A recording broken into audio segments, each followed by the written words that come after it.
So give him the loveliest, warmest welcome you possibly can for Nish Kumar!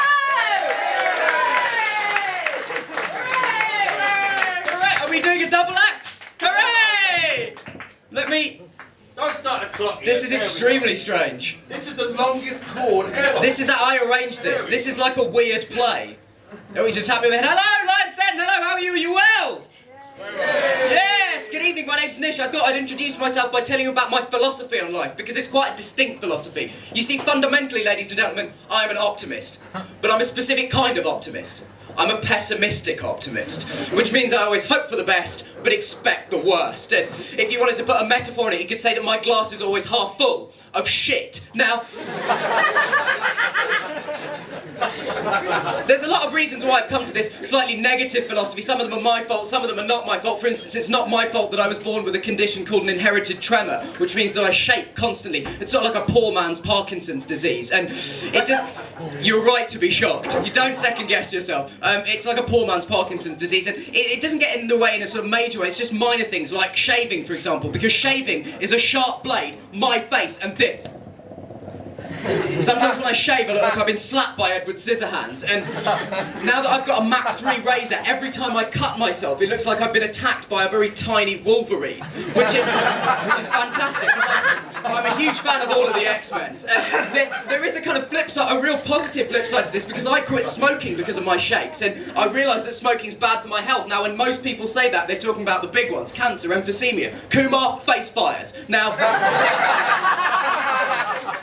that may sound very trite to you, but bear in mind that I have an unsteady hand, and smoking is a naked flame near my hair, which, let's face it, is a charming bouffant, but is the equivalent of my head having a thatched roof.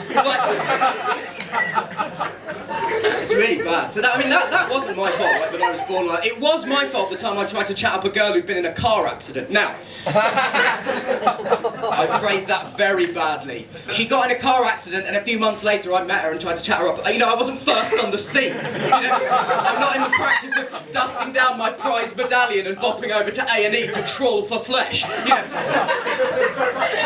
But what actually happened was we met at a party. She said, "Oh, my back hurts," and I did this. I went, "Oh, that'll be because of the..." Now, what I present to you is a performance art piece I call Nish's Moment of Realisation. Watch very carefully.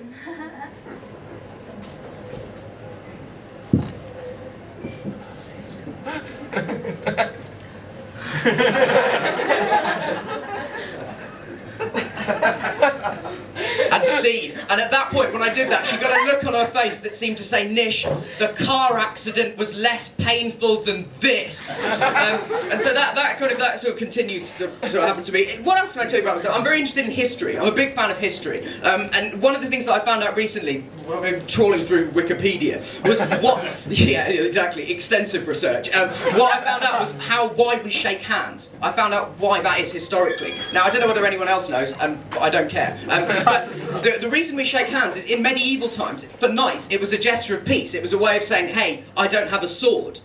Which makes me think that left-handed knights must have cleaned up. Because if you're a left-handed knight, you can just literally walk around going, "Hey, John, hi, yeah, John, don't have a sword, don't..." Oh! Oh, the southpaw strikes, high five, down, and another one! Oh, I didn't even need to kill him, I just did it because I can!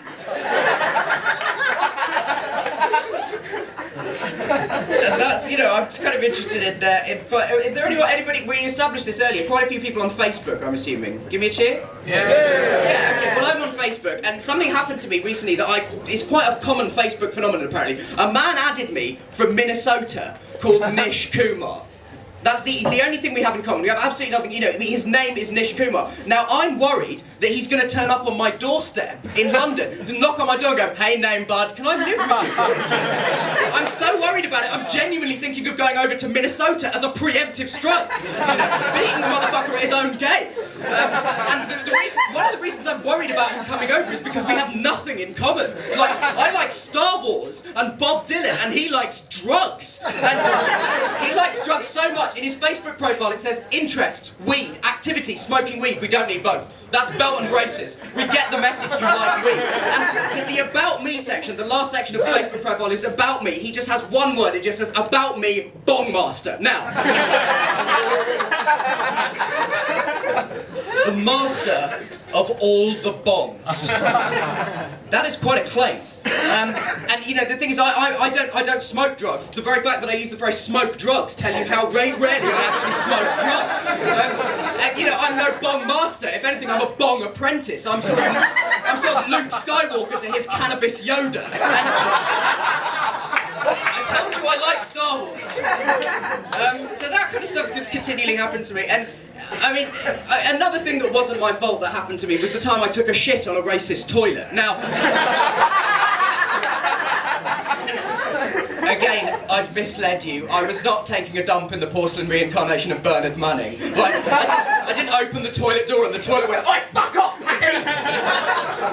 Because that would have been wicked. What actually happened was I opened the toilet door, and on one wall it said Britain for the British, and on the back wall it said blacks fuck off, and on the side wall it said wogs go home. And then the door closed. But the door closed in a way I thought doors only did in 1970s horror films. It went, smoke. And on the back of the door was something truly terrifying. On the back of the door was a massive lion. No, what actually, I just literally got distracted by what was on here. Maybe it was a racist lion, we don't know. They are the worst kind. On the back of the wall was something genuinely terrifying. On the back of the wall in blood red ink, someone had daubed a swastika. Right on the back. Now at that point, I had a fit of optimism. I thought, maybe they meant to do a Hindu swastika. But underneath someone had written, "This is a Nazi swastika." Not Hindu, Nazi. Which, though undeniably threatening, certainly clarified the situation. And I don't even seem to get racially abused in a conventional way. There was a period when I was at school that I used to have to walk down a very, very thin and long road. And every day when I was walking on this road, cars would drive past, drop their window and shout racist abuse at me. Now, that's drive-by racism, people. That's sick. It sounds like a cross between the Ku Klux Klan and the Wu-Tang Clan. It's fucking horrible. And, you know, the worst time that this happened, worse for sheer embarrassment value, as if racism isn't bad enough without sheer embarrassment value, was when I was standing there and this car started chugging towards me and I thought, he's not going to have automated windows, because with automated windows it's quite a smooth process. Drop the window, sling the hate home for countdown. But this guy